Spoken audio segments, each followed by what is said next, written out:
నా పేరు సమ్మయ్య.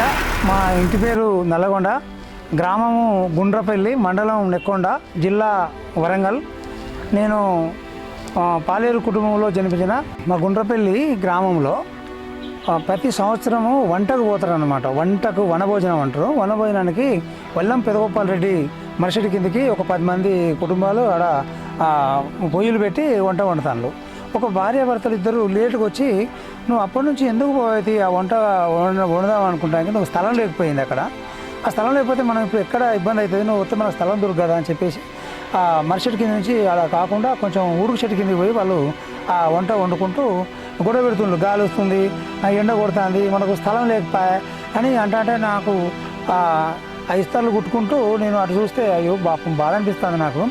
ఇంకా ఈ చెట్టే ఉన్నట్లయితే, ఇంకొకటి ఉన్నట్లయితే ఈ జనాలు కూడా వచ్చి ఆ చెట్టు కింద నీడకుండి వంట వండుకున్నారు కదా అని నా మనసు బాధ అనిపించి ఏం చేసిందంటే చెట్టు నాటాలని నేను నేర్చుకునేగా. ఎక్కడ అంటే గుళ్ళు, బడులు, దేవాలయాలు, శ్మశాన వాటికలు, రచ్చబండలు, ఈ పశువుల కొట్టాల కాడ కూడా కొంతమంది రైతులు చేయరు కాబట్టి ఆ చెట్టు కిందనే బరిగొడ్లు కట్టేయడం కోసం ఇప్పుడు ఈ జీవాలు కూడా కింద నీడ ఉన్నా, ఆ పక్షులు కూడా ఆ నీడకున్నా వాటికి ఒక గూడు కట్టించుకున్న అయితే నేను అన్న ఆలోచన నా మనసుకు వచ్చేసి నేను మొక్కలు నాటాలని నిర్ణయించుకొని వాటిని కంచె కట్టి నీళ్లు పోసి 2-3 సంవత్సరాలు పెంచి పెద్ద చేసి వాటిని 3 సంవత్సరాల దాకా సాది నెక్కొండ మండలంలో మొత్తం అన్నీ నాటుకుంటూ వాటిని పెంచి పెద్ద చేసి వదిలేసుకుంటూ వస్తున్నా.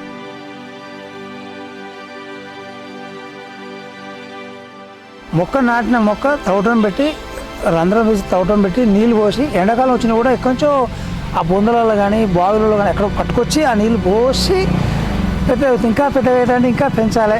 ఆ పశువులు కూడా గొర్రెలు మేకలు వచ్చి కూడా తినకుండా దాన్ని కాపాడుకుంటూ అంచెలు ఎదుగుతుంటే నేను హ్యాపీగా ఉంటాను. ఆ పని చేస్తుంటే కొంతమంది ప్రజలు నన్ను ఎగతాలు కూడా చేసిండు. ఏమని, ఈ పిచ్చిలేసిందా, ఈ ఎక్కడిచో కంప కొట్టుకొస్తాడు, ముళ్ళు గుచ్చుకుంటుంది, ఈ మళ్ళీ ఆ నుంచి వచ్చుడేంది ఏంది అని చెప్పేసి అంటే వాళ్ళు ఏమన్నా అనుకోని, కానీ నీడ కావాలి ఇక్కడ కొంచెం ఎడారుగా ఉన్నది, నీడగా ఉన్నది, ఆ మొక్క నాటి దాన్ని పెంచి పెద్ద చేసిన తర్వాత ఒకరోజు ఆ క్యాండిడేటు ఆ వర్షం చినుకులు పడతాంటే వచ్చి ఆ చెట్టు కింద నిలబడ్డాడు. నేను అప్పుడే పోతున్నా, అప్పుడు నాకు అనిపించింది అంత చెట్టు కింద ఆ క్యాండిడేటు ఆ మనిషి వచ్చి నిలబడ్డాడు.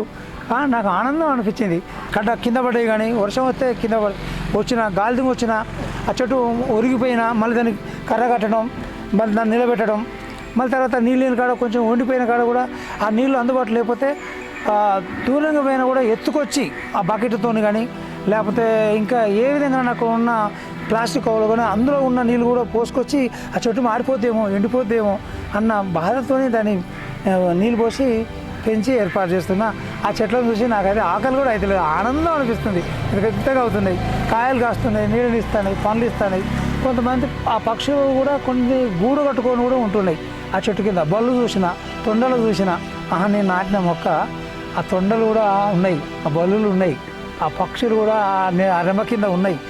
ఇంకా ఆ చెట్లు ఇంకా పెద్దగా పెరిగి ఇంకా అయినట్లయితే నెక్కొండలో మొత్తం పచ్చదనం ఏర్పడుతుందని నా సంతోషంగా ఉంది. నేను ఇప్పటి వరకు 50,000 పైచీలకు మొక్కలు నాటడం జరిగింది. వాటిని సంరక్షిస్తున్నా. అవి పెద్దగా అవుతున్నాయి. దారిపోండి బైక్ మీద పోతుంటే అవి పెద్దగా అవుపడితే చెట్లను చూసి నాకు చాలా సంతోషం అనిపిస్తుంది. ఇంకా ఈ సంతోషం ఇంకా 1,00,000 వరకు మొక్కలు నాటాలని అనుకుంటున్నా. ఆ భగవంతుని దయ వల్ల ప్రభుత్వం కానీ భగవంతుడు కానీ ఆ ప్రకృతి సహకరిస్తే, ప్రభుత్వం నన్ను సహాయ సహకారం అందిస్తే 1 కోటి మొక్కలు నాటాలని నిర్ణయించుకున్నా.